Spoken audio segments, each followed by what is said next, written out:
মানুষ ভালোবেসেছে, তাই কি ভালোবাসা মানুষের, এবং বলেছে যে মানুষ যারা দুষ্টু তারা স্যারের পিছে লেগেছে, এই পিছে লেগে কোনো লাভ হবে না।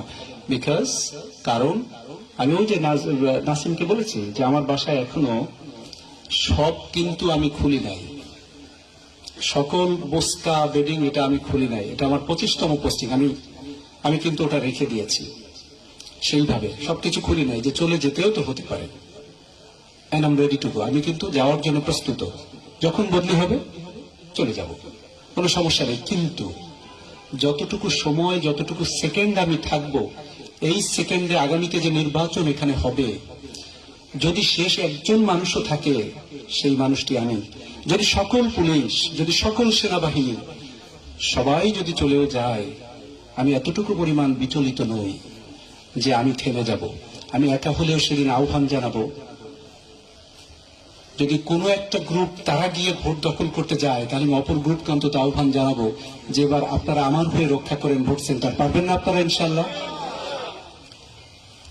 মাই pen is not to be sold, আমার কলম বিক্রির জন্য নয়, ঠিক আছে?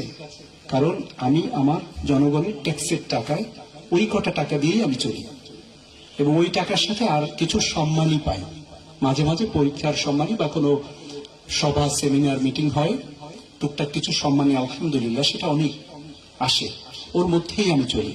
কোনো বালির মধ্যে মুখ আমি ঢুকিয়ে দেইনি, কোনো ভূমি অফিসে মুখ আমি ঢুকিয়ে দেইনি। সুতরাং কারো কাছে মাথা নত হতে আমি এখানে আসিনি, জেলা প্রশাসক হিসেবে এসেছি, আপনাদের একজন কর্মচারী হিসেবে এসেছি, সেবক বা খাদিম হিসেবে এসেছি। আমাকে আপনি খুঁজে পাবেন আপনাদের চরম কষ্টের মুহূর্তগুলোতে।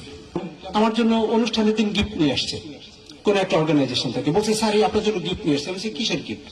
বলছে যে এটা আপনি সবাইকে দেন। আমি বলছি না, আমি কেন গিফট নিবো আপনাদের, আমি তো এখানে গিফটের জন্য আসছি নাকি? আমার ঘরে যা আছে তাই দিয়ে আমি বীর মুক্তিযোদ্ধাদের যত্ন করব, ওনাদের সম্মান আছে না, তাই না? ওরা কেন আমি আরেকজনের কাছ থেকে সেই টাকা হারাম না হালাল সেটাকে আমি দেখেছি, আমি আমারটা জানি হালাল কি হারাম, আমি আপনারটা কেমন তো আমি জানি, আপনার তো আমি কিছু নিব না। এই ছোট ছোট যে কাজগুলো করছি, ওরা বলছে স্যার এগুলো কিন্তু এখন কাজে লাগছে, কারণ মানুষ বিশ্বাস করতে শুরু করেছে যে না, স্যারের কাছে গেলে ওরা ইনশাআল্লাহ সৎভাবেই কাজটা করবে। আপনারা যেভাবে কল্পনা করেন সাহাবাদের যে জীবন, আমরা তো ওই জীবনের অত বড় মানুষ হতে পারিনি, তবে আমি আমার যদি প্রশাসনিক জায়গা থেকে ফলো করি সেটা আমার ওমরের মতো। গজল শুনেছে না যে প্রভু তুমি বলেছ রাসূল দেবে না, হ্যাঁ বলনি দেবে না ওমর, এটা তো আর বলেন। ওমর কিন্তু এখনো আসতে পারে, পুরোটা আসতে পারে না হয়তো, কিন্তু তার কিছু কর্ম তো আমরা অনুসরণ করতে পারি না? ইনশাআল্লাহ আগামী দিনে আমি যে কয় সেকেন্ড থাকি, যে কয় মিনিট থাকি, আপনারা আমাকে ওইভাবে পাবেন, ঠিক আছে? আপনাদের প্রত্যেকটি কষ্টের সাথে আমি থাকবো, প্রত্যেকটি ভালো কাজে আমাকে না রাখলেও পারেন, আপনারা আনন্দ করতেই পারেন, তবে আগামী দিনে আমাকে আপনারা অন্তত আপনাদের দুর্দশার যে জায়গাগুলো সেখানে পাবেন ইনশাআল্লাহ। আর আপনারা দোয়া করবেন আমি যেন নির্বাচনে শক্ত হাতে একেবারে আপনারা খুশি খেসারত ভাবে ভোটটা আপনারা যার যার গোপন ভাবে গিয়ে দিতে পারেন। কোনো মানুষকে আপনি কারো কথা শুনবেন, অনেক কথা হবে, ইভেন যদি কোনো অস্ত্রবাজ, কোনো চাঁদাবাজ, কোনো ধড়িবাজ, ধান্দাবাজ এগুলো যদি আসে একেবারে বেঁধে ফেলবে। বেঁধে ফেলার পরে আপনারা যে কোনো উপায় প্রথমে ওদের ট্রাই করবেন ইনশাআল্লাহ। নাসিম সকলের ফোন তোমরা খোলা রাখবা, আমি ইনশাআল্লাহ সেগুলোকে ধরে নিয়ে ওগুলোকে জেলে কিভাবে পাঠাতে হয় আমাদের জুডিশিয়াল ম্যাজিস্ট্রেট আছে, তাদের আমরা বলে দেব, দেখবেন যে জেল দিয়ে দিচ্ছে, ওই দিন কোনো ক্ষমা নেই, ঠিক আছে? কারো কোনো ক্ষমা নেই।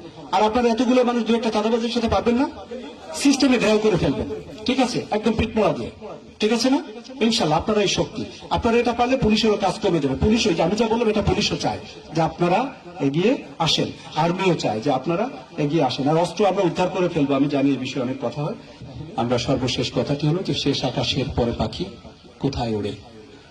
একজন বিখ্যাত কবি, কবি মাহমুদ দারবিশ, প্যালেস্টাইনের বিখ্যাত কবি, ফিলিস্তিনিরা জানেন যে কত কষ্ট আছে, তিনি এই কবিতার লাইনটা বলে গেছে যে শেষ আকাশের পরে পাখি কোথায় ওড়ে।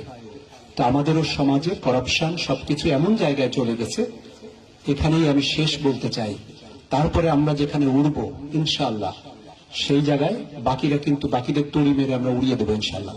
তারা যদি মনে করে থাকে এভাবে প্রতিদিন পার পেয়ে যাবে, তাহলে একদিন করাপশন নিয়েও এদেশে বিপ্লব আবারও হতে পারে। সুতরাং we should be very careful, আমাদের খুবই সচেতন হতে। ভালো থাকি সবাই। আসসালামু আলাইকুম ওয়া রাহমাতুল্লাহি ওয়া বারাকাতুহু।